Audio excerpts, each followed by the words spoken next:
What's up, guys? My name is Nate. This is Throttle Only. Behind me, I have a 2023 Prius Prime. Let's check it out.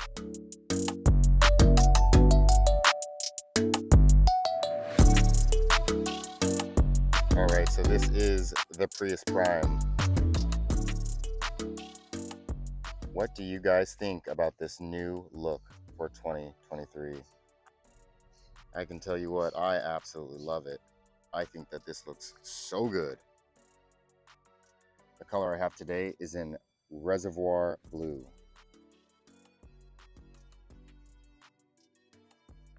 So MSRP for this vehicle is $35,600. There are a total of 3 trims in the Prius Prime version. So they have the SE, the XSE, the XSE Premium. And this trim that I have today is in the XSE. So as far as the engine, it has a 2-liter 4-cylinder. It has a ECVT automatic transmission as well. It pushes out 220 horsepower and 139 foot-pounds of torque. And it can go 0 to 60 in 7.2 seconds. It is front-wheel drive. So this is a hybrid. So it uses gas and it uses electricity. So as far as the range and the MPGs, so in all electric mode, you can go 39 miles. The battery size, if you're interested, is 13.6 kilowatt hours. So the MPGs, 50 in the city, 47 in the highway, and 48 combined. So the curb weight for this vehicle is 3,516 pounds. And that's pretty much it for the specs. So first off, I think my favorite view is probably this one right here. I love how they redid these front headlights. And if I get to this angle right here, you can see that there's almost like a double crossing there on the center. Looks very nice. Okay, so let's go ahead and zoom up onto this hood here. You have some nice body lines that run this way. Looks very good. And you also have your Toyota logo there as well. And this small bit right here is your radar sensing. And then you do have some venting there as well. You don't need much since this is a hybrid. And then you have more venting down below as well. Very interesting color choice there at the bottom as well. I wonder if it would look better in either black or just body colored. All right, so let's take a look at what the headlights look like with the turn signals on. All right, so there's one of the turn signals on. So I really like how it replaces the complete daytime running light. So as I come further down, you still do have a small white strip there as well. I think that looks very nice. All right, so let's go ahead onto the side of the vehicle now.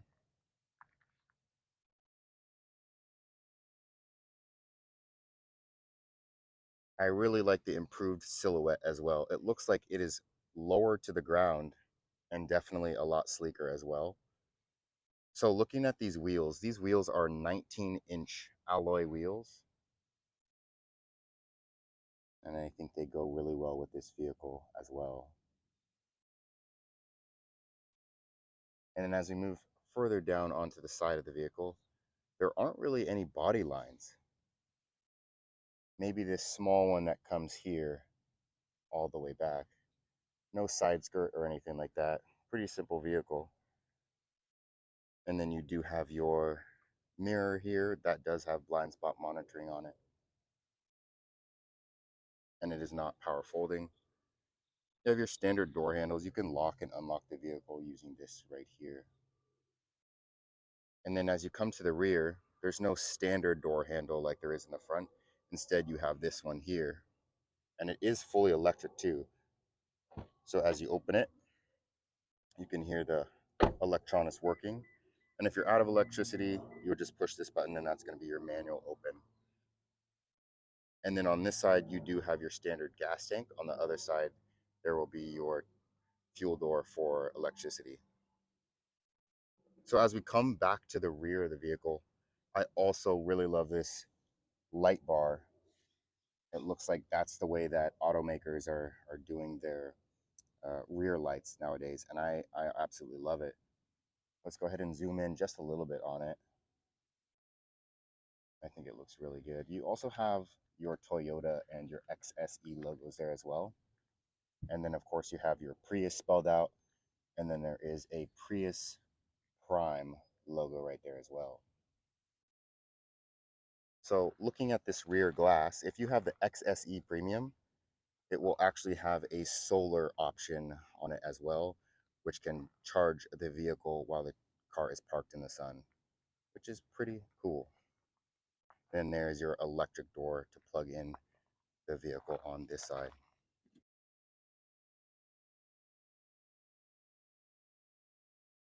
All right, so let's go ahead and take a look at this 2-liter 4-cylinder engine. It is very packed in here.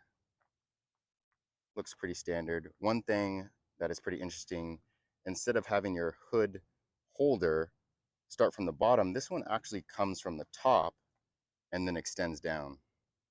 All right, let's go ahead and move on. Okay, so let's go ahead and look at the trunk space now in this vehicle. You do not have the option to unlock the trunk using the key fob.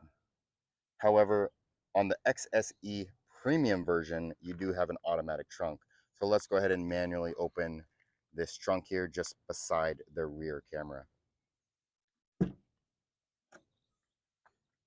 And it does have a lift gate as well. It does come with a shade, which is removable and foldable. You can remove it here. And then this part will just come out. Come out and then fold. And then so looking at the trunk space, there is a good amount of room back here. You do have a small pocket on this side, and then you do have some of your electronics on this side as well. Under the mat, you do have a tire puncture kit.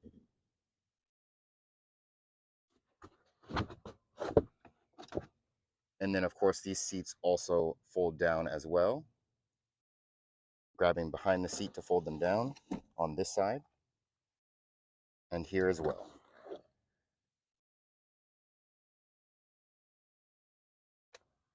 So with the seats folded down, there is a good amount of room in there, especially if you remove your shade here.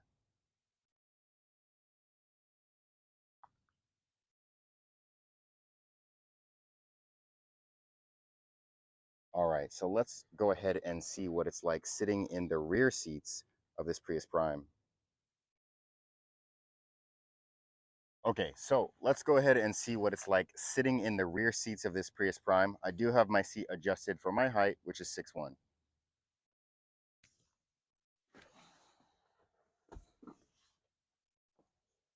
Surprisingly, there is a good amount of room back here.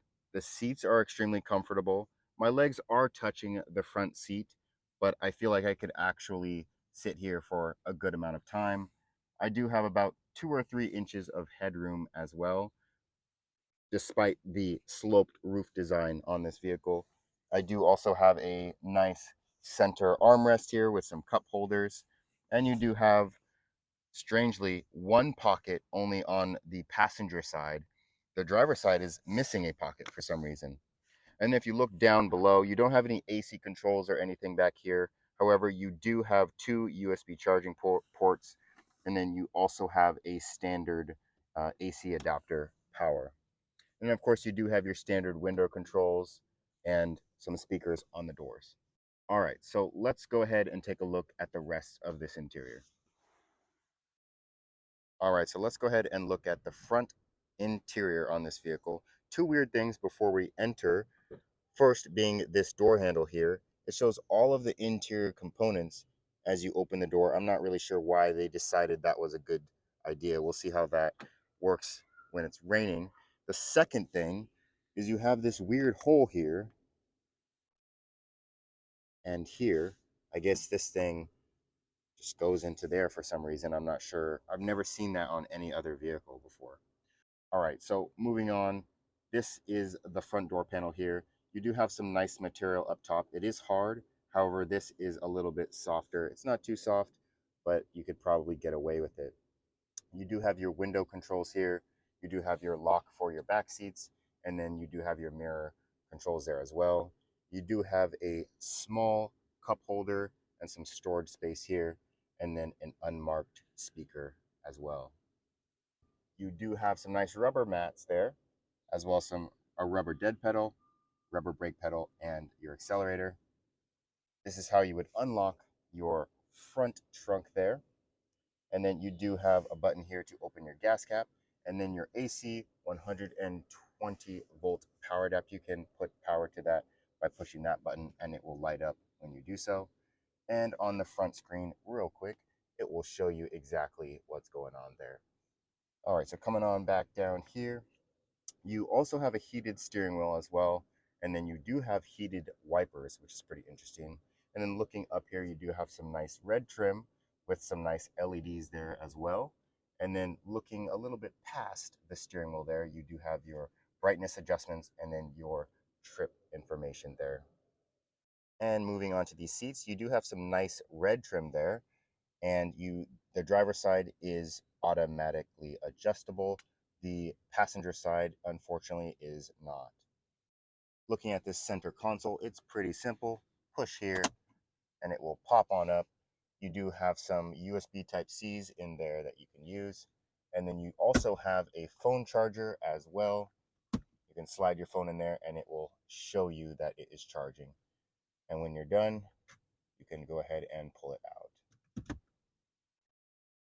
All right, and looking at the center here, you do have a nice shift lever right here, and then you do have some different drive modes that you can select right there as well. And then you have an auto EV HV system, which will transition between the battery and the engine. And then you can also choose which one you want to use as well. If you want to just use EV, you can go ahead and push this button. You do have an electronic parking brake as well, and you also have an auto hold button for your brakes.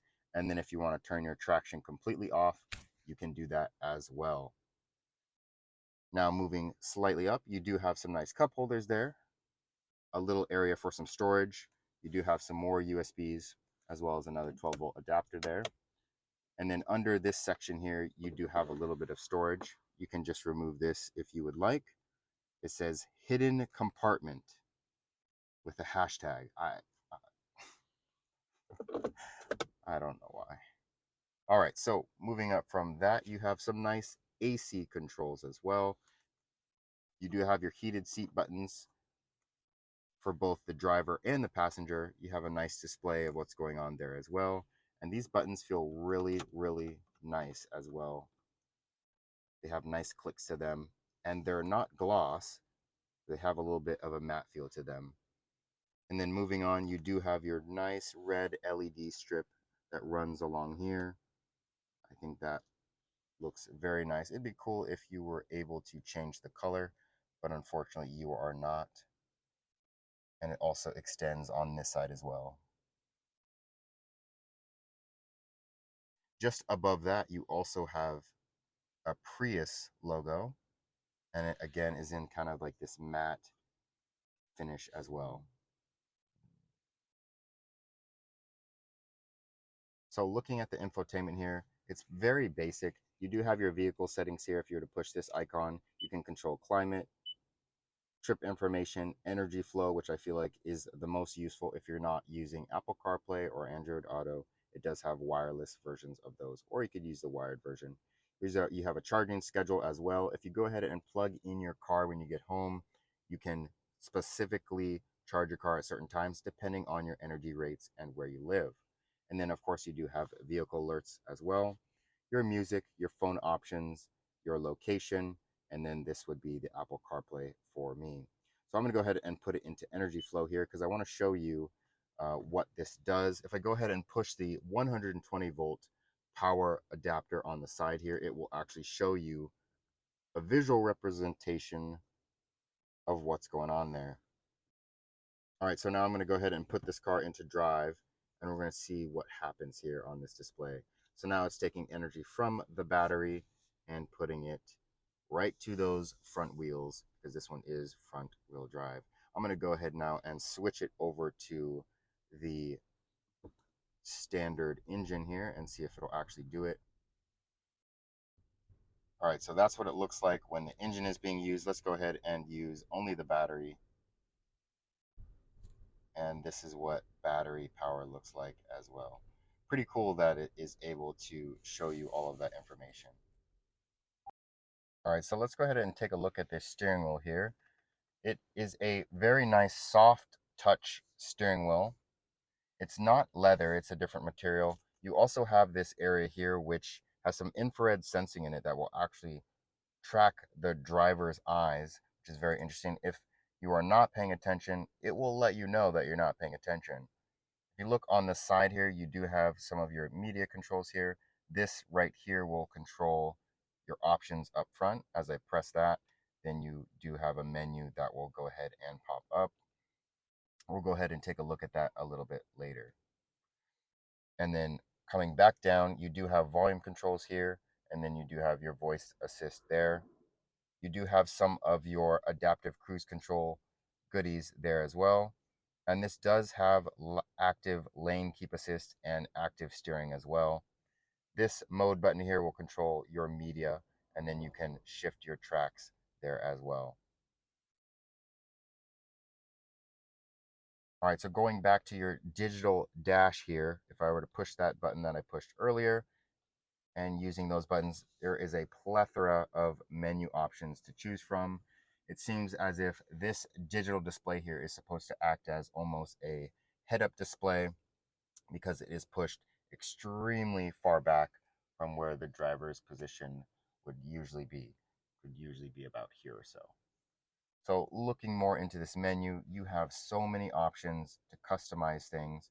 Adaptive cruise control, your compass, different media sources there, your trip information, and there's a lot of settings as far as your safety features that you can either toggle on or off. And then you do have your alert messages. And if you go ahead and push that button one more time, then your tack will go ahead and move right on into the center. So you do have obviously your speed that's displayed there in the center. And then on the side here, that's your total miles. And then on the bottom right side, you do have your battery percentage and then your fuel, estimated fuel range as well. Okay, so let's go ahead and take the Prius Prime XSE out on the road. We're gonna go ahead and start with sport mode. And of course, we have to do a 0 to 60.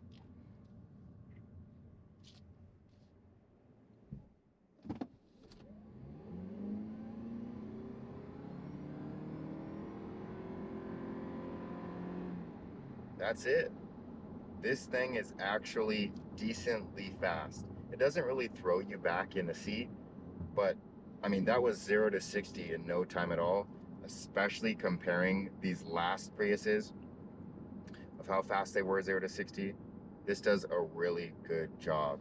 So, of course, this is not meant to be a super fast vehicle, but Toyota Prius, they need to compete with Tesla. Tesla is lowering their prices on their base Model 3, and people are going to be a little bit more attracted to that because they have the infrastructure. They are completely electric, but let's get past that. So this is a hybrid. So it uses gasoline and it uses electric. It has a nice display here, which I'll show you what that looks like. It'll tell you if it's using gasoline. It'll tell you if it's using the battery. And then of course it does have an automatic mode, which will switch between both, which gives it ridiculously good fuel economy. So I have been sitting at full tank of gas or fuel, whatever you want to call it, for the past 3 days. I do charge it at home as well, so that does help. The battery that is in this thing has about 39 miles of range, which is pretty decent. So if you're doing any sort of city driving, even some highway driving, you're not really going to touch your gas tank whatsoever. And so that's probably why I'm sitting at full. Moving on to some of the interior parts of this vehicle. The car is decently comfortable sitting in these seats. You do have nice visibility in the rear and in the front. You have blind spot monitoring system as well. You do have these nice small little windows in the front. I think Prius is kind of known for. I mean, their A-pillar is pretty small, so you don't have to duck and dodge to see if there are pedestrians in the crosswalk whatsoever. Um, but other than that, it feels decent for what it is, which is an economy vehicle, which is supposed to give you some really good gas mileage. Another thing I would like to add is you do have an infrared detector which looks at your eye. So if you're not looking at the road for even just a couple of seconds, you'll get a notification in the center that will tell you, hey, you need to be looking at the road. Why that's necessary, I don't know. But hey, we're trying to increase safety, and this thing does have a good amount of safety features on it as well. So it does have auto lane keep, and it does have some auto steer options on it as well as traffic assist, which when you're in traffic, it does perform pretty nicely. Okay, so my overall impressions of this vehicle, I think that if you are buying this vehicle, you're not going to be disappointed whatsoever, especially if you come into it with the mindset of, hey, this is an electric hybrid, it's meant to be an economy vehicle, and hey, you know what? It's actually pretty quick as well. You won't be let down. Decently fun, very nice to sit in, use it as what it is, and you'll be fine. Well, I really hope you enjoyed this video. If you did, consider subscribing, consider leaving a like. If you didn't, let me know what I can improve on down in the comments below. Thank you so much for watching. Peace.